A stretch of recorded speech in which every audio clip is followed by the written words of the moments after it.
Hello, my name's David Johnston, and I'm going to talk about citizen science in the next 15 minutes or so. I was meant to be co-presenting with my colleague, but she's lost her voice, so she's just going to wave and tell me what I've done wrong. But anyway, I'd like to introduce you to the East Coast Lab, but I'm going to come later to what the East Coast Lab is. But I'm going to get some people moving first. So can you put up your hand if you would call yourself a scientist? I want scientists, put your hand up. Okay. I want everyone to put their hand up. Everyone put your hand up. You're answering a question I'm about to ask. Everyone put your hand up. Some hands aren't up. Everyone's got their hand up.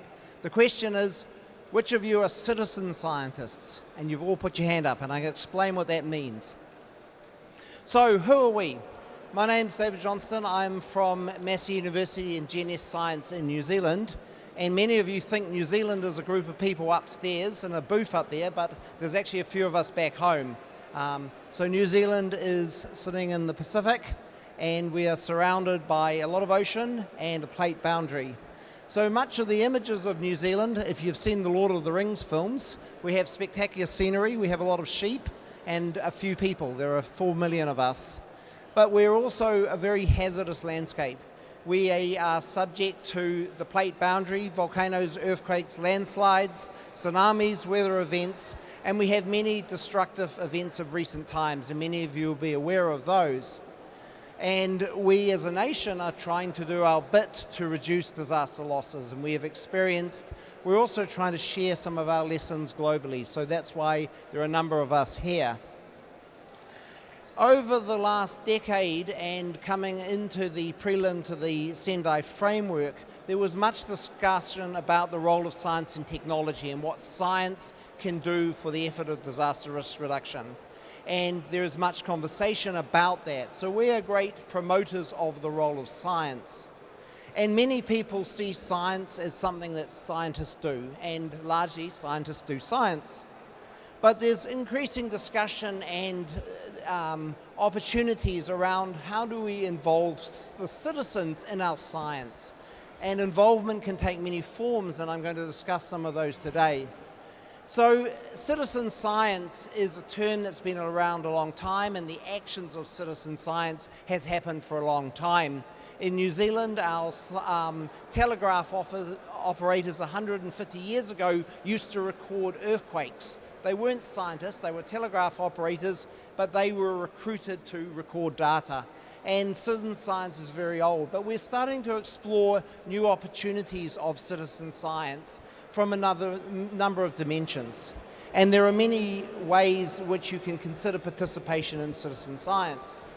So any time where you have information that you solicit through social media, people at home report things in, and we collect that data, that's a form of citizen science.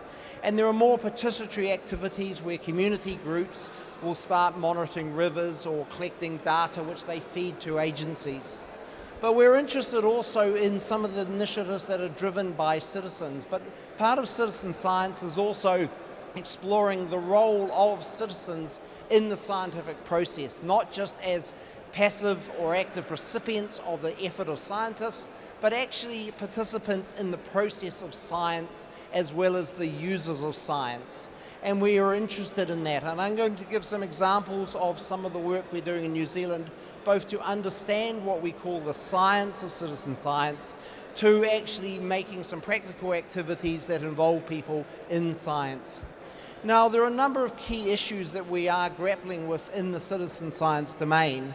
And there are a lot of issues, especially if you're involving citizens in some of the behavioral sciences. There are issues around ethics. So as a social scientist, we have strict rules about the data you use that you collect from citizens. But what if community groups collect data from citizens? Do those ethical guidelines, do they have to adhere to them? And how do we manage that? Many citizen groups want to publish their results, and they're not subject to or don't have the institutional structures around ethics that we as university or institutional academics might have. So it does involve issues around understanding ethics. There's also issues around the power dynamics of research. Much citizen science is just when scientists, resourced scientists, use citizens to collect data for them for their science.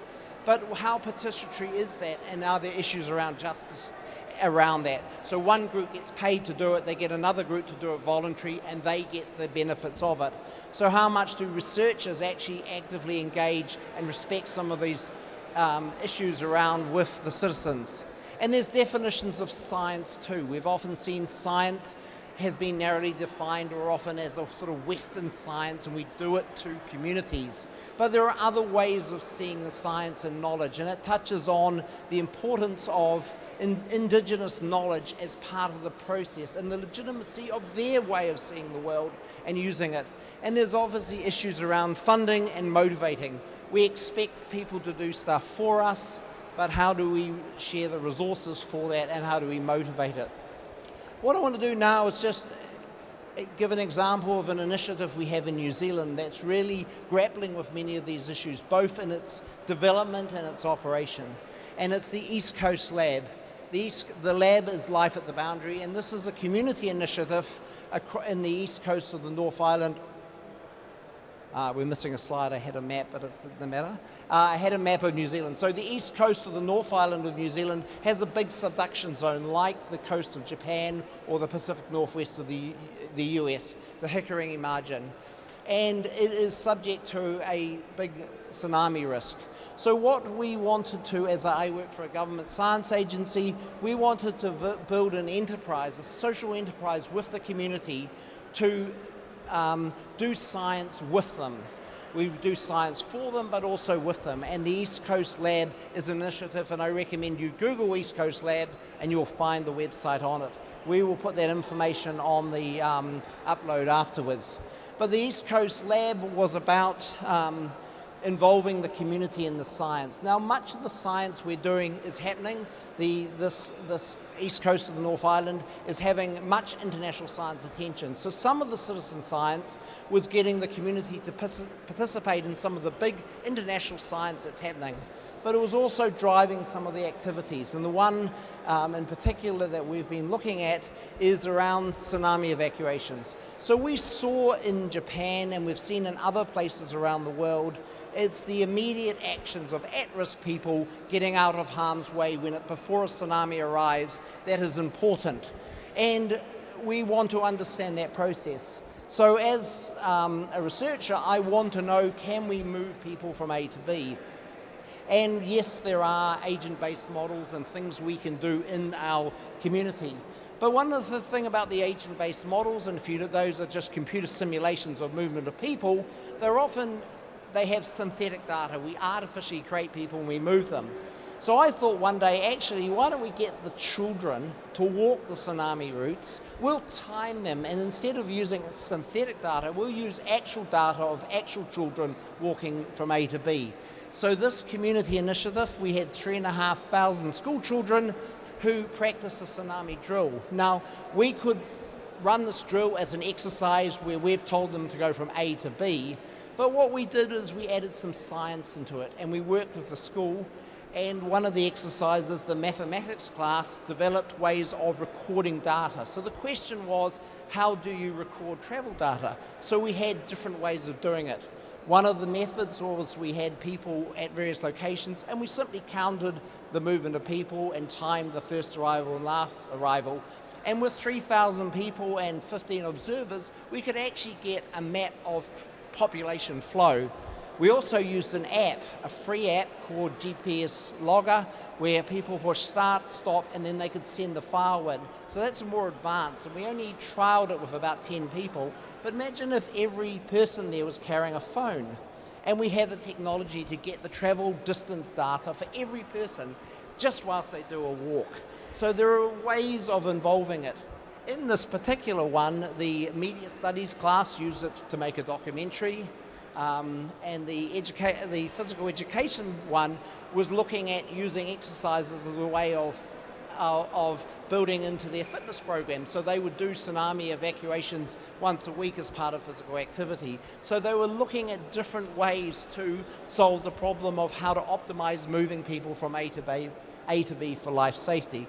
So that's just one example, and much of the programs that they developed were developed by the senior science students themselves. Their piece of science was, how can we use an event people moving from A to B to do some science.